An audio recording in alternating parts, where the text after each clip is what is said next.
Assalamu alaikum warahmatullahi wabarakatuh. Ashamarka kuna kam jirtan nagaa keessanii. Qaqqaaliiwwan ilmaan Oromoo bakka jirtan walitti nageenyi fi rahman rabbii isiniif haa baay'atu. Akkamittiin akka Gmail yookiin email account akkamittiin akka banachuu dandeessanii isinitti argisiisaa jechuudha. Email account faayidaa gurguddoo hedduu qaba. Faayidaa email account fitnee himuu hin dandeenyu. Kanaaf email account yookaan Gmail banadhaa itti fayyadamaa isiniin jenna. Namoonni viidiyoo kana daawwachaa jirtan YouTube channel Abeeroo subscribe godhaa maatii ta'utti dabalamaa isiniin jira.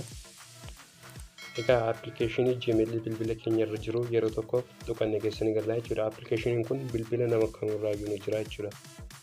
Haala kanaan erga isinii fidee ani duraan banadhee waan qabuuf profaayilii irra tuqee boota add another account jettu yeroo tokko nan tuqadha jechuudha.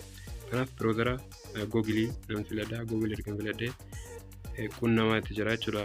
Akkuma networking keessan saffisa qabuuni waan inni isinii fidu ni eeggattu jechuudha. Sana booda create account iddoo jedhu yeroo tokkoof ni tuqattu jechuudha. Erga tuqattanii for my personal iddoo jedhu ni filattu. Erga filattanii jalqaba irratti first name jedha maqaa keessan galchitu jechuudha. Anama maqaa koo ittan galcha.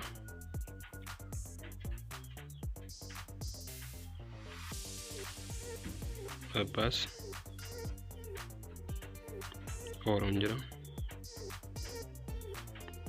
Erga maqaa keessanii fi maqaa abbaa keessanii erga galchitanii next tuqattanii bira darbitu jechuudha. Sana booda achirratti manziin jira, dayin jira, yeeriin jira. Kana hundumaa filattanii itti galchitu jechuudha. Ani amma manzii filadheen jira. Guyyaa 5 barammoo 2000 haa jedhu. Genderiin keessan yookiin saalli keessan dhiira yoo ta'e meelii filadhaa. Isin dubara yoo taatan immoo fiimeelii uma barbaadan itti galfattu. Next jennee bukkee darbina. Sana booda asirratti kunoo maqaa naa kenneeti jira. Abbaa Sooroo jedhee lakkoofsa naa kenneeti jira jechuudha. Yookiin iimeelii kan koo ofiisaatiin filatee naaf kennee jira jechuudha. Paaswordii jabaa ta'e itti galfattu asirratti. Paaswordii osoo walirraa hin butin qubee gurguddaa xixiqqaa wal maktanii lakkoofsa bakka bu'ee wal maktanii osoo gootanii baay'ee gaariidha isiniin jedha. Paaswordii jabaa yookiin strong ta'e itti galfachuu qabdu jechuudha. Erga paaswordii itti galfatanii next tuqattu. Kun akkuma argitan Abbaa Sooroo iimeelii kun gara jalaa kanatti kaa'ee fideeti jira. Next tuqattanii bira darbitu jechuudha. Erga haala kanaan xumurtanii hayaa giree iddoo yeroo tokko tuqattu. Ammas isiniif fidaa wal harkistanii hayaa giree jettanii jechuudha. Kun akkuma argitan qunnamaatti kan inni jiru.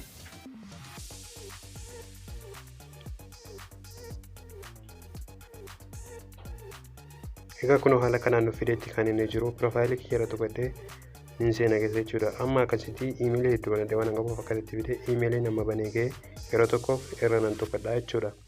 Erga narra tuqadhee akka inni profaayilii gubbaa taa'u kana godha jechuudha. Erga inni akkas godhee profaayilii irra tuqadhee boota Google account jedhu yeroo tokkoof ni tuqadha jechuudha.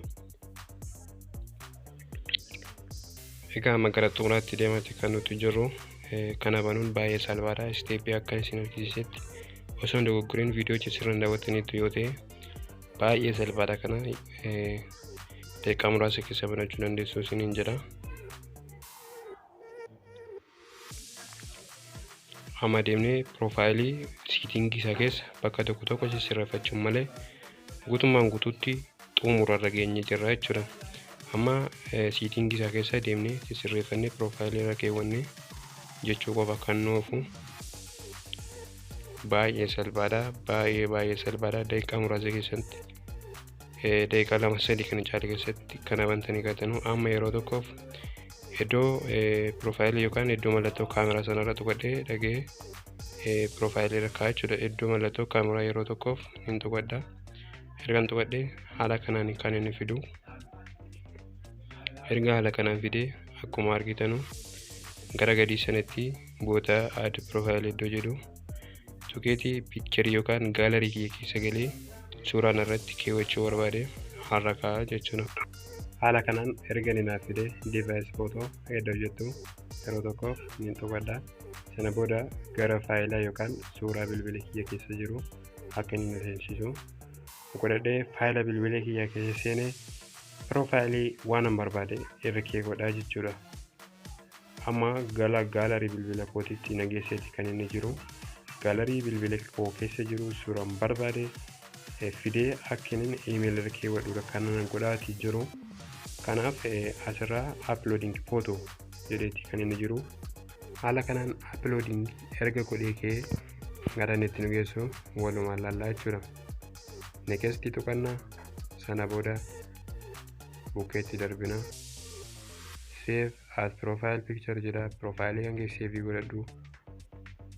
Baay'ee salphaadha. Akkasitti erga nuuf finnee profaayilii Gmail keenya kun akkuma gubbaa kanarratti iddoo profaayilii argitan godhanneeti jirra jechuudha. Amma guutumaan guutuutti xumurreeti kan nuti jirru security keessa immoo akkaataa sirreeffatanu security email keenya keessa akkatti sirreeffannu yeroo irraa deebi'ee viidiyoo biraatiin qabadhee isiniif hin deebi'a. Email accountii lakkoofsa malee email accountii bareeda bannetti kan nuti jirru jechuudha. Aga viidiyoo biraatiin walitti deebinutti nagayaan tura.